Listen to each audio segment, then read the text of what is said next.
Good morning.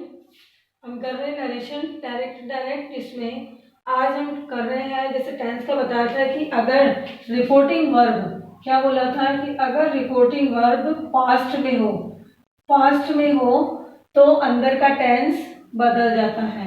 तो अंदर का टेंस क्या होता है, बदल जाता है। अब कैसे बदलता है वो देखो। पास्ट इंडेफिनिट है, मैंने कल भी लिखा था कि अगर अंदर पास्ट इंडेफिनिट है तो पास्ट इंडेफिनिट का स्ट्रक्चर क्या होता है, सब्जेक्ट होता है, प्लस होती है वर्ब की सेकंड फॉर्म और फिर होता है ऑब्जेक्ट।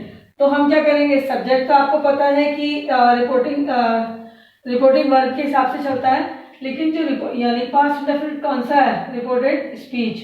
अब ये पास्ट इंडेफिनिट टेंस में है, वर्ब की सेकंड फॉर्म दे रखी है, तो आपको पता है कि पास्ट इंडेफिनिट टेंस को हम बदल देते हैं पास्ट परफेक्ट में। यानी ये किस तरह से बदल जाएगा, सब्जेक्ट होगा जो भी बदला हुआ सब्जेक्ट है, और पास्ट परफेक्ट टेंस यानी आएगा हैड और प्लस आएगा वर्ब की थर्ड फॉर्म और आएगा ऑब्जेक्ट। अगर पहले आपको लिखा रखा है प्रेजेंट इंडेफिनिट पास्ट इंडेफिनिट में, प्रेजेंट परफेक्ट पास्ट परफेक्ट में, present perfect continuous tense past perfect उसमें, ऐसे ही पास्ट जो है पास्ट इंडेफिनिट है तो इस तरह से बदलेगा affirmative sentence. Subject plus verb की सेकंड फॉर्म और ऑब्जेक्ट दे रखा तो आप उसको बदलोगे सब्जेक्ट प्लस हेड की हेड प्लस वर्ब की थर्ड फॉर्म प्लस ऑब्जेक्ट। ऐसे ही अगर नेगेटिव में दे रखा है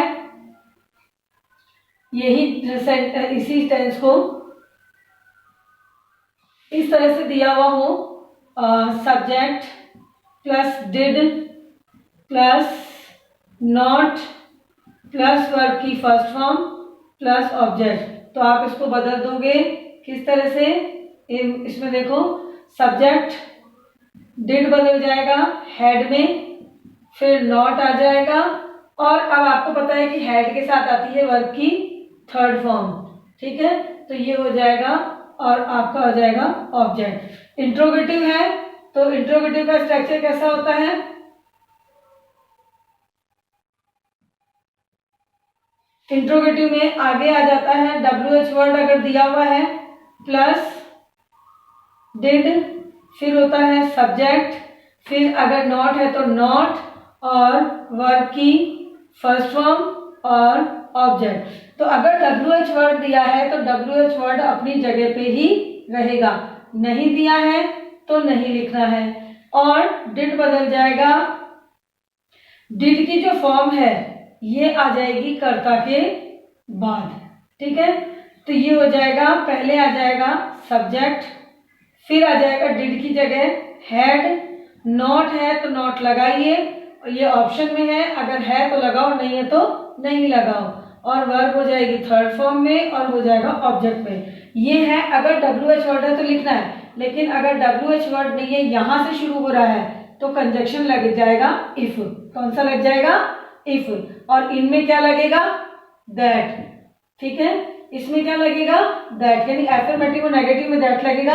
इंट्रोगेटिव अगर हेल्पिंग वर्ब से शुरू हो रहा है तो इफ लगेगा, और अगर WH वर्ड से है तो फिर कोई भी अगर यहां से शुरू हो रहा है तो फिर ये इफ नहीं लगेगा, ठीक है। ये हुआ पास्ट इंडेफिनिट। अब अगला है पास्ट टेंस का। सिंपल पास्ट टेंस जो है वो पास्ट इंडेफिनिट में बदल गया। दूसरा है पास्ट परफेक्ट टेंस, क्योंकि पास्ट कंटिन्यूअस का पैसिव वॉइस नहीं बदलता है, और अगर है भी तो आप पास्ट कंटिन्यूअस को बदल दो पास्ट परफेक्ट कंटिन्यूअस टेंस में। तो देखिए जैसे past continuous CONTINUOUS, past continuous tense. Past continuous tense की स्ट्रक्चर क्या होती है, सब्जेक्ट होता है प्लस वॉजवर होता है प्लस वर्ब की फर्स्ट फॉर्म में ING होता है और ऑब्जेक्ट होता है। तो आप इसको कैसे बदलोगे, वॉजवर ये है तो इसको आप बदल दोगे पास्ट परफेक्ट कंटिन्यूअस में। किसमें, past perfect continuous, PAST past, PERFECT perfect, CONTINUOUS past perfect continuous tense में। कैसे बदलेंगे, आप कंजक्शन एफर्मेटिव में दैट लगाएंगे, सब्जेक्ट लिखेंगे, सब्जेक्ट के बाद में ये वॉजवर जो है वो बदल जाएगा हैड बीन में। किसमें बदल जाएगा? हैड बीन में। और साथ में आ जाएगी वर्ब की फर्स्ट फॉर्म में आईएनजी और हो जाएगा ऑब्जेक्ट, इस तरह से। ठीक है। और अगर नेगेटिव है स्ट्रक्चर, नेगेटिव कैसे है? ये अफर्मेटिव का था नेगेटिव, तो आपको पता है इसका नेगेटिव स्ट्रक्चर क्या होता है? सब्जेक्ट प्लस वॉज या वर प्लस नॉट प्लस वर्ब की फर्स्ट फॉर्म में आईएनजी और ऑब्जेक्ट होता है। तो हम इसको कैसे बदलेंगे? इससे सब्जेक्ट से पहले लगाएंगे दैट और फिर लिखेंगे सब्जेक्ट और फिर लिखेंगे वॉज वर हैड बीन में बदलता है तो हैड नॉट बीन हो जाएगा, क्योंकि यहाँ नॉट लिखा है तो आ जाएगा हैड नॉट बीन, वर्ब की आईएनजी फॉर्म और फिर आ जाएगा ऑब्जेक्ट। क्लियर? इंट्रोगेटिव सेंटेंस है INTERROGATIVE।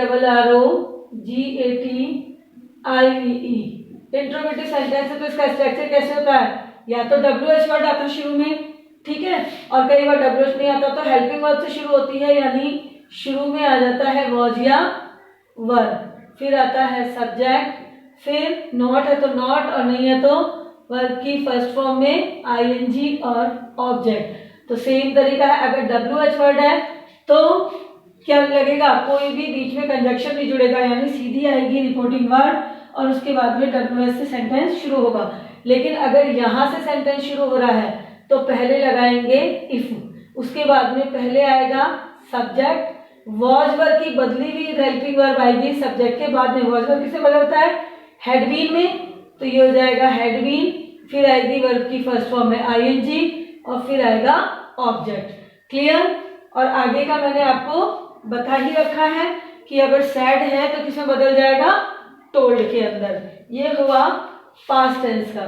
नेक्स्ट जो है क्लास में करेंगे हम फ्यूचर टेंस को लेके, यहां हम कर लेते हैं फ्यूचर टेंस। फ्यूचर टेंस तो मैंने आपको बताया था कि अगर फ्यूचर टेंस दिया हुआ हो तो अंदर का टेंस नहीं बदलता। क्या नहीं बदलता है? अंदर का टेंस जो है वो नहीं बदलता है फ्यूचर टेंस के अंदर। अब नेक्स्ट देखिए, बस केवल किसमें बदलता है? इसमें शैल या विल जो होता है, शैल विल को हम बदल देते हैं दोनों को ही वुड में। शैल है तो भी वुड में रहेगा और विल है तो भी वुड में रहेगा, शैल शुड में नहीं बदलेगा। फ्यूचर टेंस में बाकी कोई टेंस नहीं बदलता, लेकिन अगर आगे रिपोर्टिंग वर्ब पास्ट में है तो शैल और विल जो है वो किसमें बदल जाएगा? वुड में बदल जाएगा। ऐसे ही मॉडल कैन जो है वो बदल जाएगा कुड में, ऐसे ही मे बदल जाएगा माइट में, ठीक है, और मस्ट जो है वो मस्ट में ही रहेगा। ध्यान रखिएगा, शैल और विल वुड में बदलेगा, कैन कुड में बदलेगा, मे माइट में बदलेगा और मस्ट मस्ट में बदलेगा। बाकी आगे के शेष परिवर्तन वैसे की वैसे ही हैं। आप कल की आपकी क्लास में आपको करवा दूंगी कुछ अन्य नियम, जैसे कि समय और स्थान संबंधी परिवर्तन के लिए, तो वो करेंगे हम नेक्स्ट क्लास में। Thank you.